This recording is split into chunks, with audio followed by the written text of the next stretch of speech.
Greetings, fandoms of the internet. It is I, that Canadian fangirl, here with another episode of wild pop culture nostalgia from your childhood. Yeah, this is nostalgia from my childhood. I want to talk about Digimon. Are you talking about Pokemon? Let's talk about Digimon. I love Digimon. Yeah. Digimon was so fun. I was the child that loved both franchises. In Canada, Pokemon and Digimon aired on the same channel. That was the best part about growing up.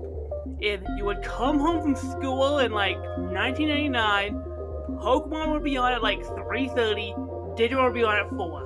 Same channel, you just sat there, you watched two amazing series back to back, and to me, they were different. They were immensely different. Pokemon was fun, Digimon had a more serious story compared to Pokemon, and if you would have asked me back then, I would have said Pokemon was I like Pokemon over Digimon. If you ask me now, I like Digimon more than Pokemon. I think a lot of the things Digimon has done now makes it a lot better than Pokemon. But let's start from the beginning. My introduction to Digimon. Digimon. I grew up with that original Season 1, Digimon Adventure. You hear that theme song? Digimon, digital monsters, Digimon are the champions. Digimon, digital monsters, Digimon are the champions. And then you sat there to watch a admittedly kind of awkward dub. I'll be honest, I don't think the Saman dub is good. The dub is really cheesy. The really cheesy lines, yeah, this is made for kids. But cheesy as the dub aside, that show felt big. Particularly when you're coming off of Pokemon, where it's oh yeah, this is a little fun, campy adventure. Digimon felt okay, yeah, no, it's an actual story. We have stakes. These characters are going through arcs. This is cool. This is epic. These fight scenes are awesome. The fight scenes are awesome, and that's first season. Love it. Love it, love it, love it. I love that cast. I love...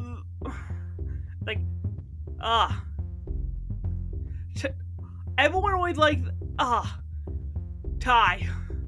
Tai was one of my favorite characters in that show, and I know a lot of guys Matt was the one. No. For me, it was Tai. It's Tai was my favorite. It's he's cute. And also, weirdly enough, I have a type. It's I like this type of character. I like, show the head, don't think of the consequences, let's go character. I'm yeah, that's cool for me. And, as a kid, that was what I was into. Not so much now, but we'll get to that. But yeah, I love Tai. I love Sora. Matt was great. Izzy was fun. I love TK. I love when they introduced Curly. I love he said Mimi and Joe, but they were fun. I like them, and I love the Digimon. The Digimon in that show were the original 8 Digimon were so much fun. I loved Agumon, Patamon, Gabumon, Pentamon. All the Digimon in that show were great. Oh, that first season was so fun, and the arcs were so good. You had the initial arc with Fire Island and them being stuck in the digital world. One of the original isekais. It's back when the isekai genre wasn't overrun and boring as sin, we had Digimon. It's the first time, one of the original shows of kids being trapped in a world that's not their own. And it worked. It really worked. But yeah, they're figuring things out. They beat their first threat. They go to the main continent. They get their crest, and I love the introduction of the crest because all the crest tied into basically their characters for the season, and basically what they had to do to kind of Digimon could go stronger, which was so great. Admittedly, yes, I think the crest arc is probably the weakest because Adawan's kind of a weak villain, but it makes up for episode 21 when the group gets split up and we get that great episode where it's talking about Tai and Tai back in Japan, and then chooses to go back to the digital world, basically help his friends. Oh, love that episode. That episode was beautiful. It's like, what's his name? I think it was guest directed by Memo Hosoda, who basically did the movies. It's like, you can tell those directed by Hosoda because that has a style. That has an art style. That episode was gorgeous. And I love when Tai comes back and the first thing he does is trying to get the group back together. That's fun because I get great character. Mayorismon. The Mayorismon arc is well season 1 peaked. You have the build up of basically introducing him, and then when they meet Mayorismon, he goes to the real world. We get that arc in the real world where they'll trying to find the 8th kid and stop Mayorismon. Like, that's when that show peaked. Like, Mayorismon, that was probably the best arc of all time. The show could have ended with the defeat of Mayorismon, and I would have been satisfied. That was like a good arc. Oh my god. Oh my god.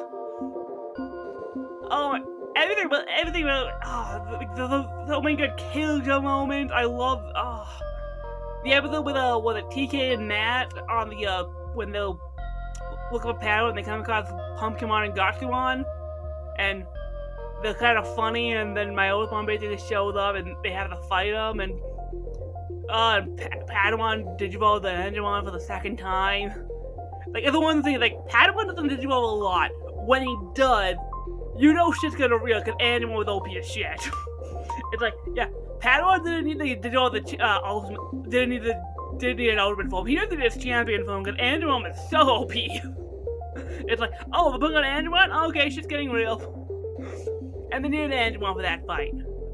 Gardemon's whole storyline about, how she was looking for Mayorismon and how she was technically a villain, and her meeting Curly for the first time, and Curly basically, Gardenon basically realized, they're like, oh no, I'm the 8th Digimon and Curly's my partner, and it's so good. And Wizardmon. That's when you knew this show was not messing around, because when they did Wizardmon's death, it's like, you felt that as a kid, because it felt real, because you got to know Wizardmon, and you knew his relationship with Gardenon, and you knew what he was doing for Curly. It's like, that was so powerful. It was a good scene.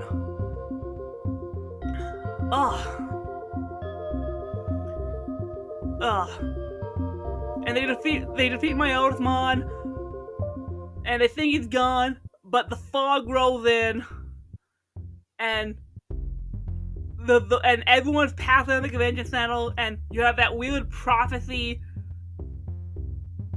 A kid's anime referenced the number of the beast 666. That was the first time I've ever heard 666, and I grew up Catholic. It's like, this dropped 666. What kid knows about the number of the beast? It's like, holy shit, this is a show for 8-year-olds. Why? But it's so good. It's so good. And when they have to defeat the very first mega, what is it? Venom Mayorismon? Yeah, it was Venom Mayorismon, right?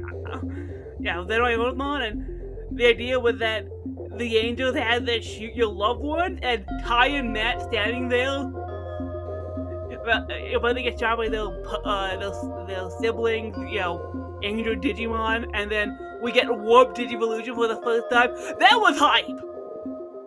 And oh my god, seeing War Greymon and Metal Garurumon, oh, that was so cool. And War Greymon looks so cool. I love Agumon's one of my favorite Digimon. I love that line. That line was so cool. I've also loved the fact that both Agumon and Gabumon got CG models for their ultimate Digivolution, but everyone else is 2D. It's like, yeah, this is more important. I love that.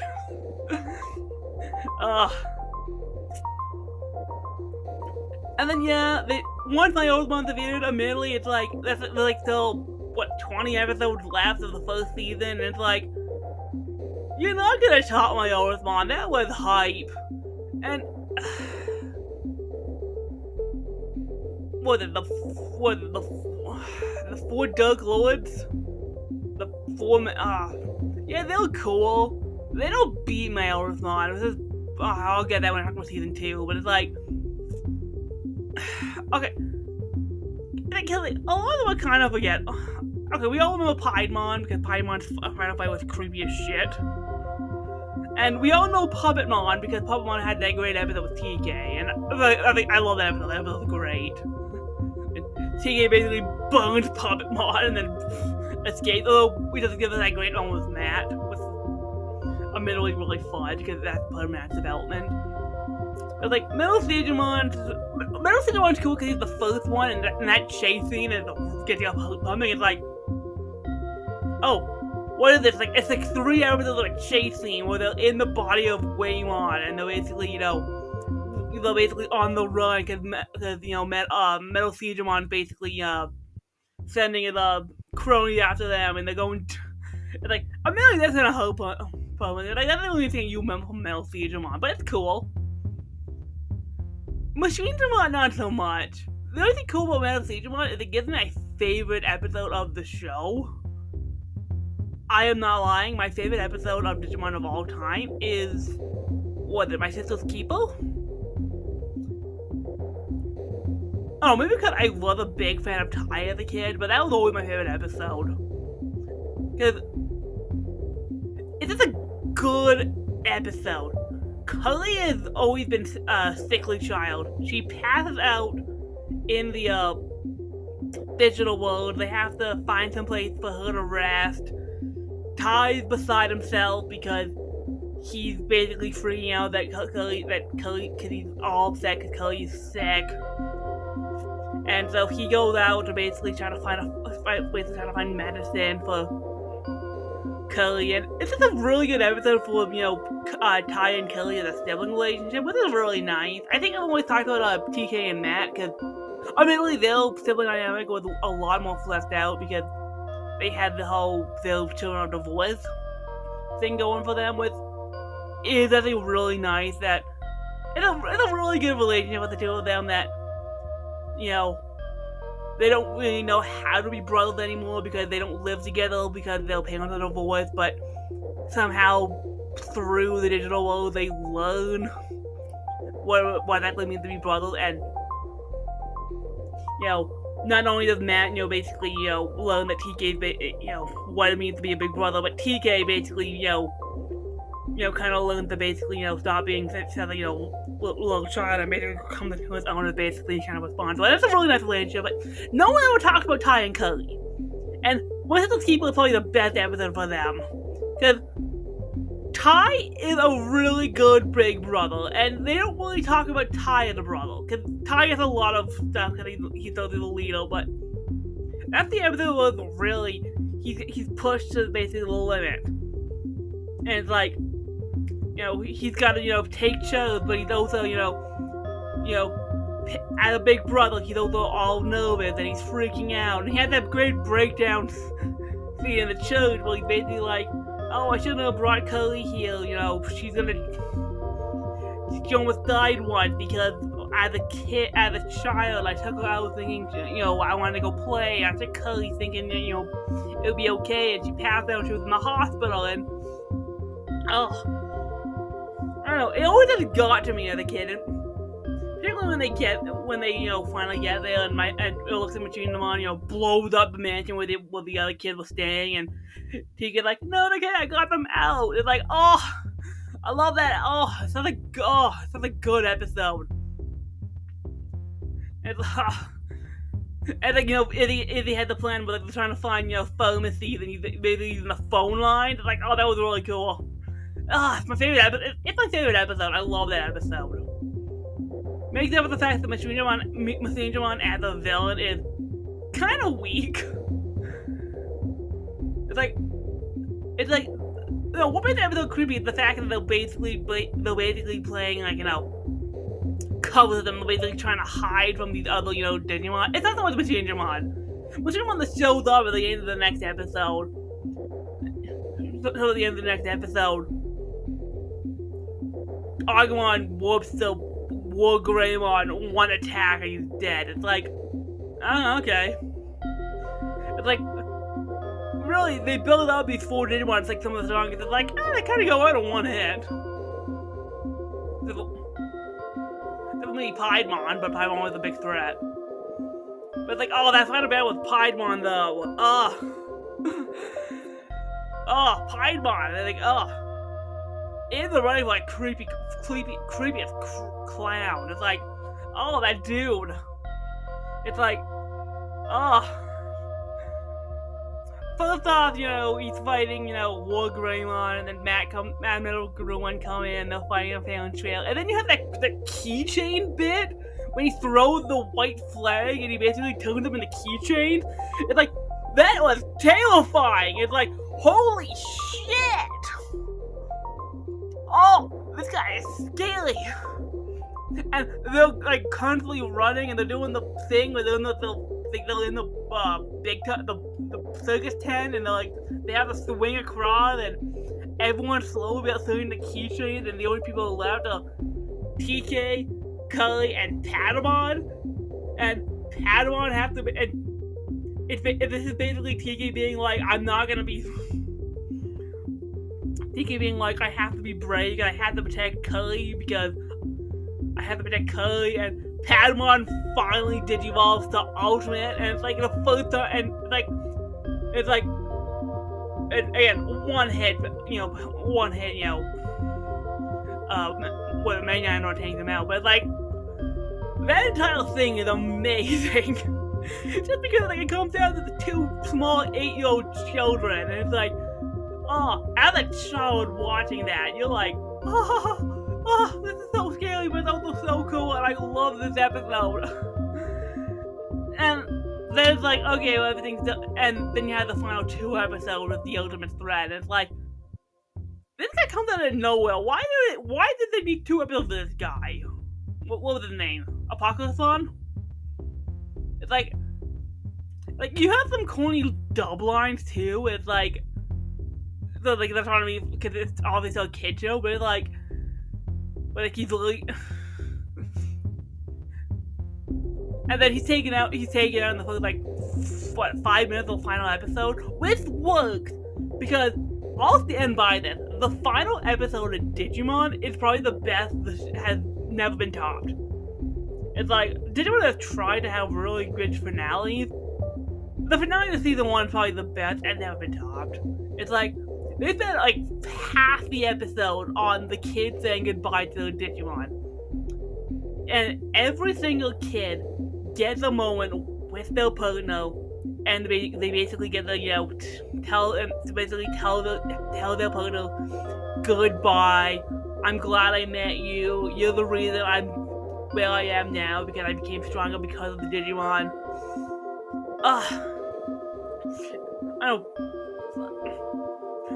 I love, you have TK and Patamon crying in the flower, basically saying like, we'll see each other again. This is not goodbye forever. The scene with Izzy and Tentamon in the trolley was really cute. I do love how Matt and Gabo basically, they'll goodbye, basically like, yeah, that's all they're saying. They don't say anything. It's like, that's cool. They all have great moments. And then, of course, at the very end, when the train goes off, the Digimon are running Palmon basically screaming goodbye. Mimi's Mimi's all happy. It's like, they play Hey Digimon, which is a great song. It's like, and they leave the digital world. You cut to the trolley thing. You see Mimi's hat, and they say, that's it. It's like, if that was the only thing we ever got Digimon, that's all you needed. It's like, that's a perfect ending. It's like, end it on a point where it's like, yeah, we love the digital world, we made some amazing friends, that's all you need. Maybe they're all opening, we'll see them again, maybe not. It's like, you leave it just open enough where it's like, you leave it just open enough where it's like, well, maybe we'll get a sequel, but it's like, you also like close the book on it. But that being said, we did get a sequel. We got Digimon Adventure Season 2. Or 02, as people call it. Not as good. I remember as a kid, didn't like it as much. I remember kind of being into it, because it's like, okay, so 4 years later, the kids have grown, which was odd for me, because I was watching Pokemon at the time, and Ash was not growing, so seeing Ty 4 years older was definitely like, oh, okay, this is weird. But it's like, okay, no, the kids are older, it's 4 years later. TK and Kelly are now the same age as the other kids were in the first season. They introduced 3 new kids. New Digimon, new threat. Okay. I think it was like episode 21 when I kind of, just kind of zoned out and I stopped watching. It's like, yeah, I'm kind of bored. My main problem with that, I like a lot of the episodes early on when they were bringing back the original cast, because I like the original cast. I liked Ty and Mad and Sora and Izzy, and I like them a lot. So I was not prepared to basically, say goodbye to them because I like them too much. So when they showed up again, it's like, yeah, the kid like I like. I didn't know the new kids, because they generally didn't have much character, because most of their character was basically kind of the same thing as the other kid, and like, these are not as strong characters. I remember kind of liking Davis. It's like, yeah, Davis is fine. I don't like Cody, I don't like Yoli. Ken was an interesting addition to the cast when they, kind of brought him in. Like, Ken's probably the best character they have, just because he's the only character in the entire season with an arc. Like, that's the thing with Zero 2 is, there's no arcs for any of the characters. And it's weak because of that, because once they finish the first arc with the Digimon Emperor, that's really it. And then there's kind of, trying to find the fitting for what they're gonna do, because there's plot points that are brought up and then dropped immediately. It's like, I got kind of bored with that. It's like, yeah, I'm not engaged in this as much. Particularly when I went back to watch it, it's like, were there production issues on this season? Because it feels like a show that clearly went through production hell, because it's like, they had no idea what they were doing when they finished the Digimon Emperor stuff. It's like, oh, okay, you have this Digimon, and you can basically make control style Digimon. We're gonna know about that. Oh, Blackwell Greymon. Oh, okay, Blackwell Greymon seems cool. Oh, the Destiny Stone. That seems like resolved like 2 episodes after they brought up the Destiny Stone. Just like, okay. What else was there? Well, oh, they brought this, weird guy in this human guy who wanted to go to the digital. Okay, I guess he's the villain? They have the World Tour, was probably the best thing about it, because you got to see International Digidesert, and that was cool. And the original kids came back, they were like, oh yeah, that's fun. That's fun. I like the World Tour was great. And then it's kind of, and then they have the Doug Sport stuff. Okay. And then they get to a place. Oh, you know what? No, the villain was Myotismon again.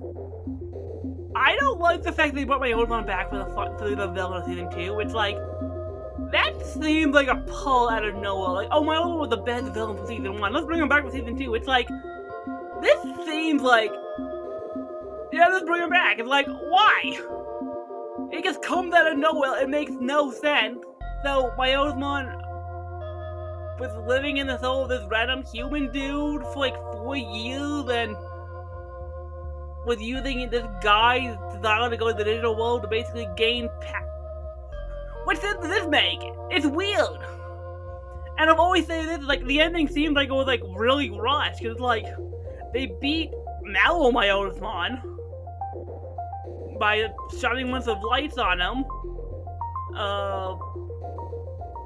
The human dude dies, and then they get spirit, die. You get these little crystals, and then in narration, you get, oh, by the way, it's 25 years later, by the way, I'm Tiki, it's 25 years later, the position will have been at P-Town since. Here's a very, very rough epilogue of every single main character's career move. It's like, all the careers make no sense. It's like, Tiki become a novelist. It's like, why? Why did Tiki become a novelist? It's like, Ty became a diplomat. It's like, what? What? Matt became an astronaut? What? Solo became a fashion designer? It's like, it's weird as hell. It's like, Conan became a lawyer. It's like, what? And everyone had kids. Everyone had their own kid, and the kids have Digimon poses. It's like, this seems rushed. It's like, we did and then bomb, it ends. I think we cut it off and then dub. It's weird. And then, yeah, we gotta talk about the Doug Ocean, which, like, was a really cool plot point that they introduced, where it's like, okay, the Doug Ocean, this looks creepy, this is cool. They go nowhere with it. It's like, oh, okay. Like, I'll bet you anything. That was probably the plan. They were gonna defeat Ken as the Digimon Emperor, and then the Doug Ocean was gonna come back. Like, oh yeah, like, maybe like an episode later, Curly was gonna get, kidnapped the Doug Ocean again, and they had to go save her, and then that would be their resolution to basically go to Ken and ask Ken for help, and then Ken joins them, and they travel to the Doug Ocean to fight, was it Dragomon is the rule of the Doug Ocean? To basically get Curly back, and that would have been really interesting, but that got dropped. But yeah, and then and I feel really bad because season 2 is where I fell off and didn't want to have a kid, so a lot of the other seasons I didn't come back to until years later as an adult. So, but Tamers is my hands down the best season of Digimon. Oh my god, I love Tamers. Tamers is the Doug season we all wanted. It's like real world Digimon, Doug Code. So good. I also really like Frontier. I know Frontier is kind of a, a messy thing, and everyone's like, oh, Frontier is not good. Like, I like Frontier. It felt like them going back to basically what made season 1 work. It's like, you have a couple kids trapped in the digital world. That works. I like that. I did not like season 5. I don't know, I thought season 5 was... season 5.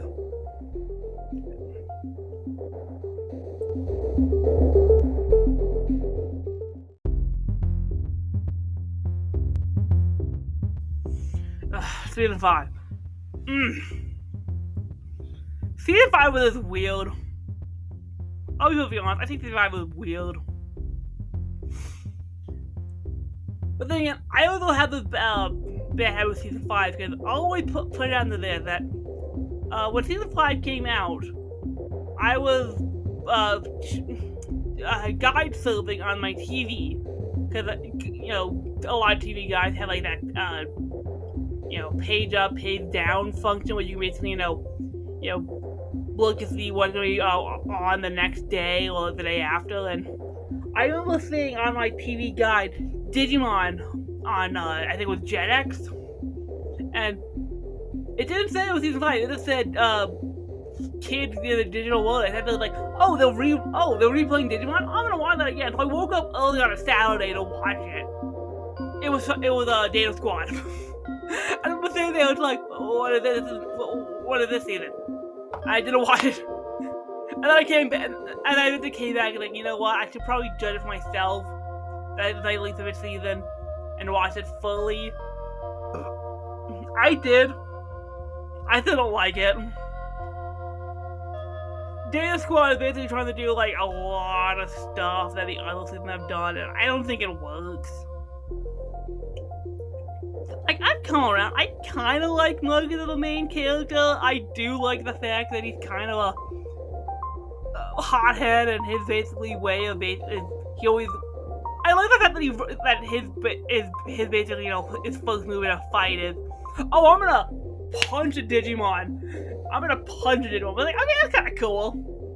I don't think it's a good character because I don't think it's a good character. But it's like, I don't think it's a good character.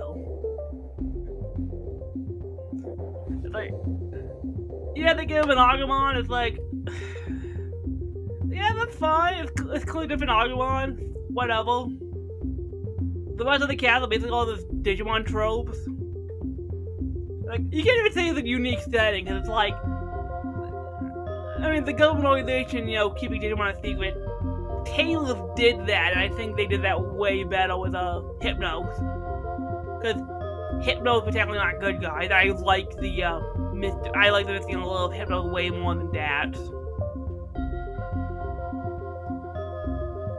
It's I don't know, my problem with it, Data Squad problem to me is like, I don't like the main plot. I think the villain's kind of weak. It's like, oh, the human villains. Like, we've seen that. That's not new. Oh, the kids who can basically hypertension the Digimon. We've seen that with Frontier. And Frontier, and people don't like that with Frontier, so it's like, I don't want that back. That being said, I like the kids in the Digimon Frontier. I thought it was cool. I thought it was a unique idea.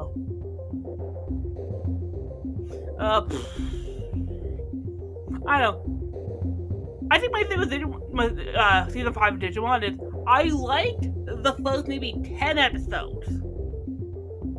Because I thought, oh, is it gonna be like this? Where it's like their job is like a monster of the week thing, like every episode a Digimon is gonna come into the real world and they basically have to fight a Digimon. It's like, that might be fun, and then they drop that pretty quick. It's like, oh, they're kind of enjoying that slice of life stuff. And then I was like, yeah, this plot's not really doing it for me. Then the last 10 episodes kind of kick it off again, where it's like, okay, there's an idea here at the end. I like the fact they bring in Yggdrasil, the King Digimon, and the whole idea that you have these Royal Knight, you bring in the Royal Knight, and the way that you're gonna collide the two worlds together and basically destroy them, because humans have basically been effing with the digital world. It's like, okay, that's kind of cool. I love that this is a big brawl. That's kind of fun.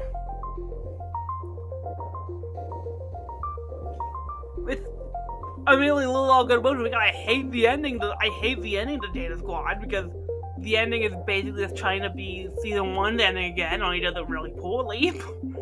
But I thought, like, okay, this might have something, because it's like, oh, they're kind of doing the season 1 thing again, where it's like, all the kids basically, the characters basically, get a moment to basically talk with their Digimon, and they're basically, saying goodbye. It's like, okay, this could work, and then Muggen basically shows up with a backpack, and like, I'm going to the digital world, don't stop me. It's like, what? And no one stops him. And then cuts like everyone else is gonna move on with their lives. They just cut the Mug in the digital world, basically, like, I don't know, doing stuff. It's like, what? It's like, I love when they got the Mug has got his dad back, and the dad's like, no, don't stop him. You gotta do this for peace. It's like, what? The series is lit up for years, and it's like, really? This makes no sense. I hate this ending. I hate this ending. That being said, the dub is not bad. I'll be totally honest, I watched it again after I got into Kingdom Hearts. So finding out that Mug is voiced by Quentin Flynn, it's like, yeah, I'm healing Axel. I'm definitely healing Axel in this performance. It's weird. Down to the fact of the line where he says got it memorized. It's like, thanks, Quentin. Thanks, Quentin Flynn. You needed an ad. I know, that was weird. And then you have Fusion. Season 6, Digimon Fusion, or Digimon Crossword that's you in Japan. I remember Crossword, particularly when it was in Japan, because the only way you could watch it was in Japanese with subtitles, and people were saying, people who could access Crossword were saying there was some cool stuff in Crossword. Fusion is a weird mixed bag. I kinda like the main character with the Taiki. It's like, I like him. It's like, I kinda like his whole he's basically a people pleaser, where it's basically like, oh, you know, I'll do whatever I can to help, and he basically burns himself out because he basically helps everyone. It's like, that's kind of fun. That's the reason he gets stuck in the digital world, because basically Digimon cries out for help, and he's like, well, I'm gonna go help this person. It's like, Fusion was different. I like the fact that apparently it was basically, instead of evolution, there was evolution in it eventually, but it was basically the Digimon came apart and they basically, you know, made different Digimon by combining Digimon together. Like, that was interesting. I can't think the story of Fusion was any good, but it's like, Fusion was fine. Another kind of, you know, call back to that original season of kids being stuck in the digital world. It's like, I'm always gonna love, you know, this, watching them human kids basically, you know, travel through different realms as they basically try to, you know, basically solve this digital problem. It's like, that's always cool to me. That's one of the things I like Frontier. And I love the first season, so I'm like, I'm okay with this. That third season, though, Crossword, the boy hunter who leapt through time? It's like, what a weird third season. It's like, I was so bored. Particularly because I'm gonna say that I don't like the kid they brought in to basically be the new lead. And his Digimon, where it's like his Digimon was basically trying to be Shoutmon. It's like, and Taiki, but the Taiki was still there, basically, you know. Or the Mikey of the dub. Was kind of there, but he's kind of basically taking a backseat to the other kid, and the two people they brought in have, like, no personality. It's like, I'm sorry. And that show also has, like, no plot. It's like, it's kind of Monster of the Week with, like, this is what I thought I wanted from a Data Squad, but it's like, this is not engaging because it's like, I don't kill any of the characters. I'll give Data Squad that. I don't like the cast. I can't say they're good characters because they're tropes, but it's like, at least interesting tropes. I don't remember the kid's name in that third season of Crossword. Like, what was that kid's name? What, Taiju? Something like that? I don't remember. And what was the Gumdramon with the Digimon? Like, I don't remember. Their story was so uninteresting. It was not fun watching, you know, them kind of do, you know, Digimon of the Week stuff until you get to, like, the final, like, what, 5 episodes when the main threat shows up and you get the really cool fight scene where, like, all the past Digi-leaders show up, and that's really the coolest thing about it, because it's like, oh, this is 10, and then Mogus shows up and punches the Digimon, and you see, and then Tai comes in, there's Davis, you get Takano Takuya, it's like, okay, this is cool, It's a really cool fight. It's having a really cool way to basically, bring these kids back, which was fun.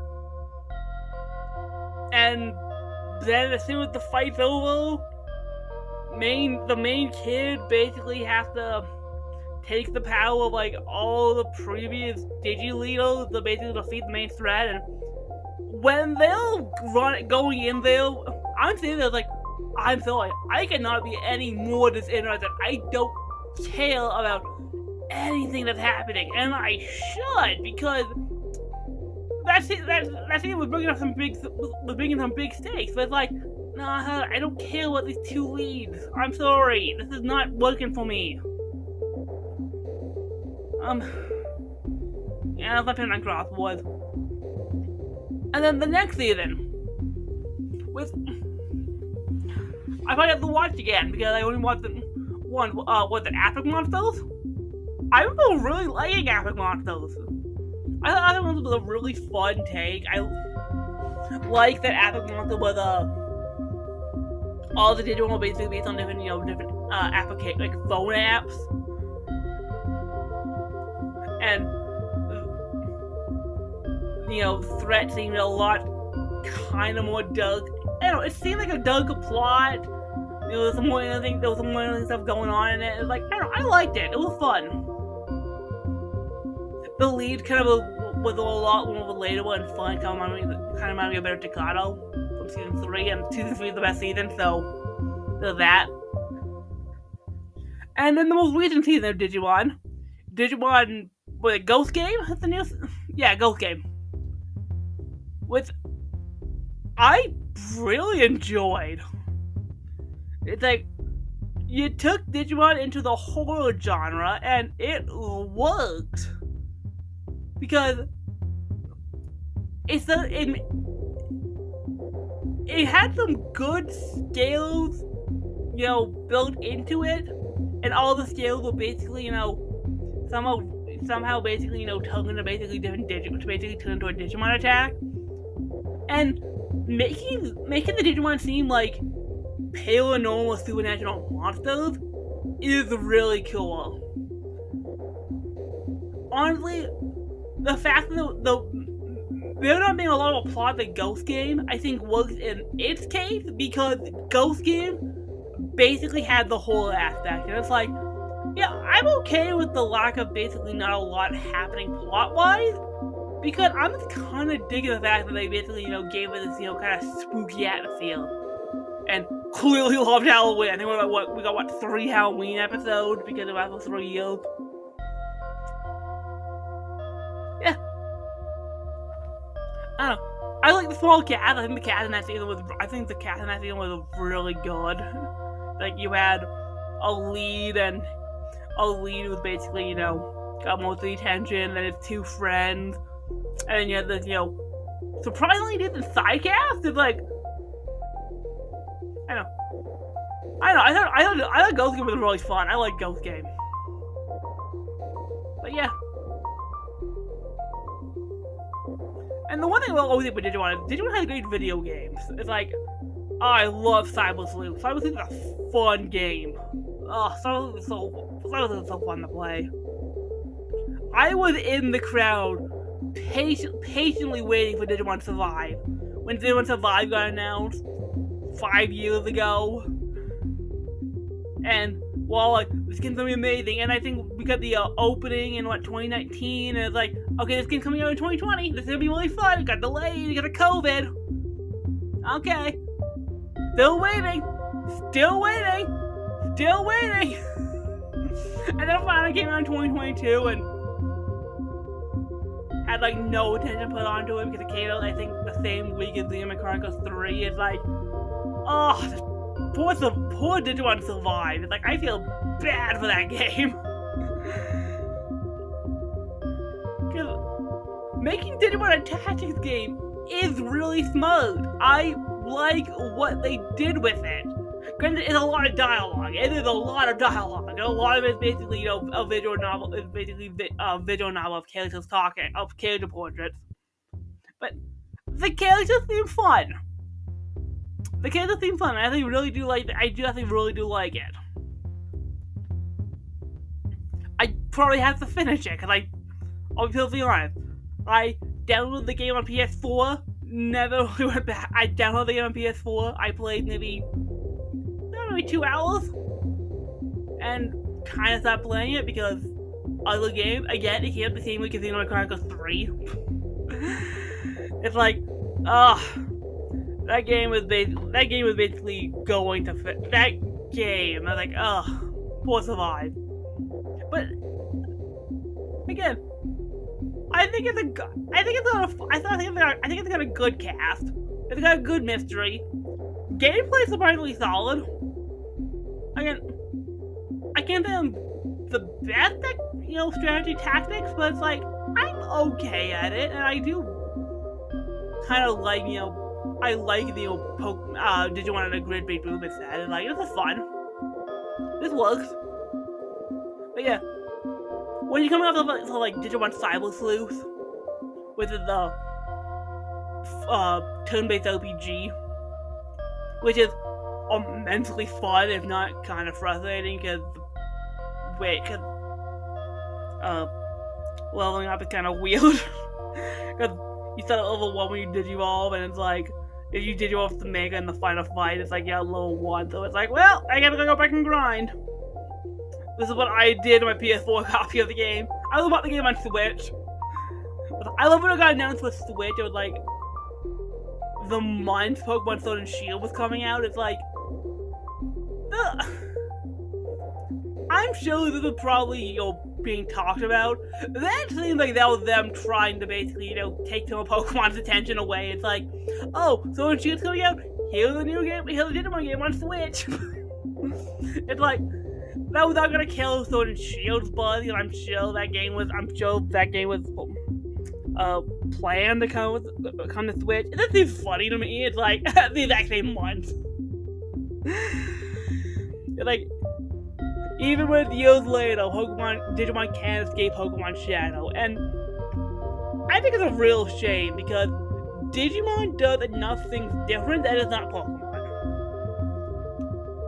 And to be fair, Pokemon basically did a lot for that because everyone knew the monster catching genre, and the idea of anime of kids interacting with cute monsters as basically a Pokemon, because Pokemon has basically done so much, so everything that gets compared to Pokemon, if it has either monster collecting or kids interacting with cute monsters, it's like, that's not really fair, because everything is doing different things. They're not all trying to basically be Pokemon. Digimon does so many things right that it's just not fair that it's always compared to Pokemon. For one, Digimon has stakes. It's like, Pokemon's never felt big and important, except for maybe the movies. And maybe I haven't watched the ride, so I can't talk about that, but it's like, you don't watch Pokemon for like the epic story. You watch Pokemon because you want to have fun.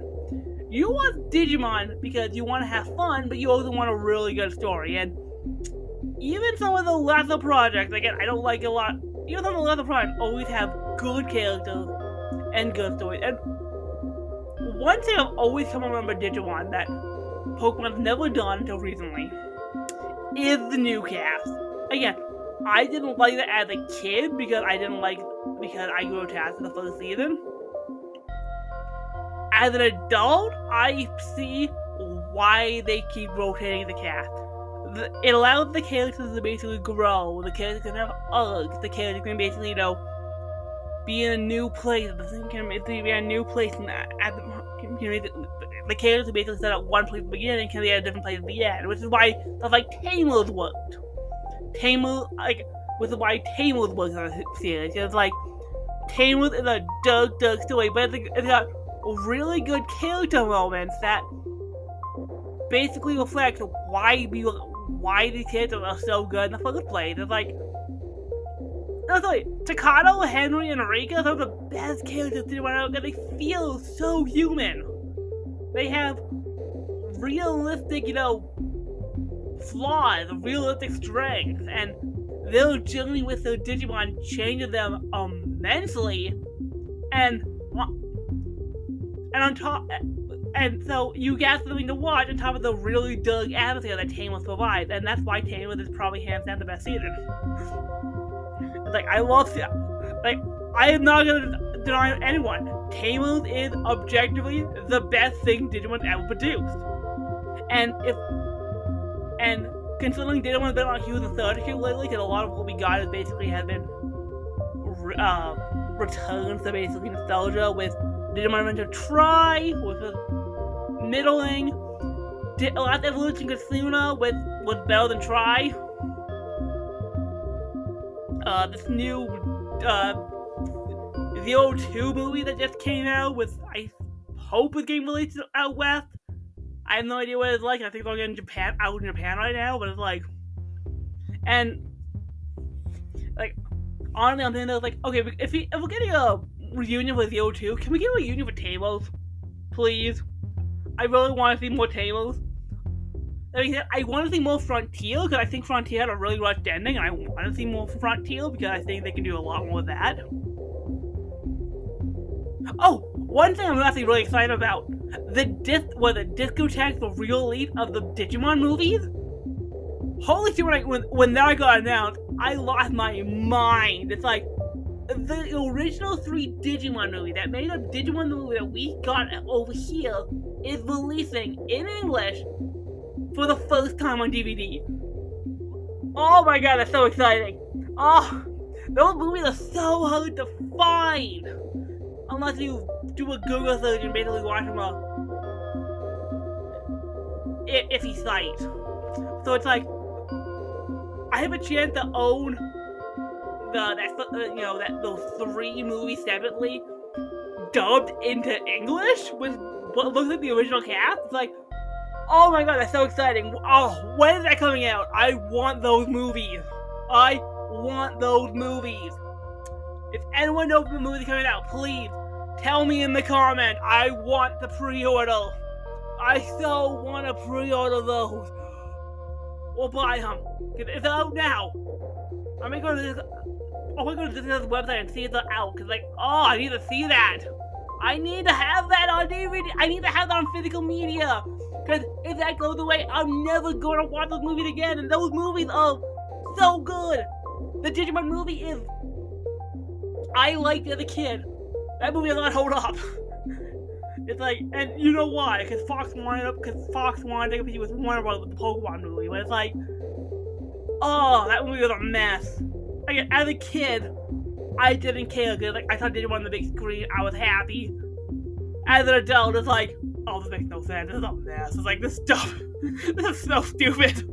It's like, I like to really feel for nostalgia. It's like, oh no. Particularly when you've seen the original that they adapted, they have to translate. It's like, no, these movies were good. These movies were good, and I don't get why they did this to Digimon. Digimon is so much more than what it has right now. Oh, I love the my little Godamon right here. I have my little Godamon on my shelf. I bought him in Japan. Yes, I've been to Japan. And my little Beelmon, my Greymon, and I love Digimon. I think Digimon has some really. That my world with you. If you heard that, my world with you magnet falling on my desk. I got finished playing. But yeah, Digimon has some great monster designs. Everyone always talks about Pokemon's monster designs. Digimon designs are great. It's like, I don't know, as a kid, when you always compare, the Digimon with the Pokemon, it's like, Pokemon are cute. Digimon are cool. Digimon have cool designs. And also, Digimon can talk. It's like, Pokemon are basically, cute little pets that you can basically keep. Digimon are basically like a companion. They're basically a friend. You can basically, meet up with after school and be like, oh, hey, what's going on? No, let's do nothing much. It's like, and, yeah. I don't know, there's some cool things about Digimon. Digimon is cool. Digimon is awesome. And that's why I love Digimon. Favorite Digimon? I think as a kid it was on the Agumon or Patamon. That's so tough. It's like, I like Agumon. Agumon's really tough to beat. Agumon has a cool Digimon, and Patamon's cool too. I really like Guilmon. Tameless is basically Guilmon, like really cool. I love Guilmon. Down to his little, childlike voice, like, oh, hi, Digimon. I was like, oh, great performance by Sea Balloon. But like, oh my god, that was a great performance. I love, like peanut butter with pickles. Oh, I gotta watch Tameless again. I love Tameless. No, Digimon says to say inbox. Martha! Oh, you're boring. I'm gonna go with you. I love Guilmon. Tailumon is my favorite Digimon. Tailumon has always been one of those Digimon that's like, he's cool. I think with Tamos, in general, it's like, no. Tailumon is like one of the coolest Digimon out there. One, Tailumon is adorable. And, is adorable. I love the fact that, particularly in Tails, he has a little mouth on him. It's like, yeah, so fun. It's like, Tybo, he's dead. Like this. Momentai. What does Momentai mean? Don't you know anything? It means take it easy. It's like, I'll find myself quoting that. Momentai. Oh, I love Tailumon. I love Digimon. Yeah. I think I've read out enough about Digimon for one day. I'll probably talk about Digimon more because there's so much more we can talk about with Digimon, but yeah, that's about it. Remember to follow me on my socials. Twitter, Instagram, Facebook, Fanfiction, Wattpad. If you wanna go to my Twitch, go ahead. I'm gonna put again. It's all the stuff that it's in my comment. It's all in the description. Remember to follow if you have to, or if you want to. You don't have to. Again, I'm not really doing this for you. I'm doing this for me. I just want to talk. Next week we'll probably talk about the Anime Award because Crunchyroll is announcing the anime nominations this week. So next week we'll probably go over Crunchyroll's nomination, then talk about the Crunchyroll Anime Award with hot garbage. Yeah.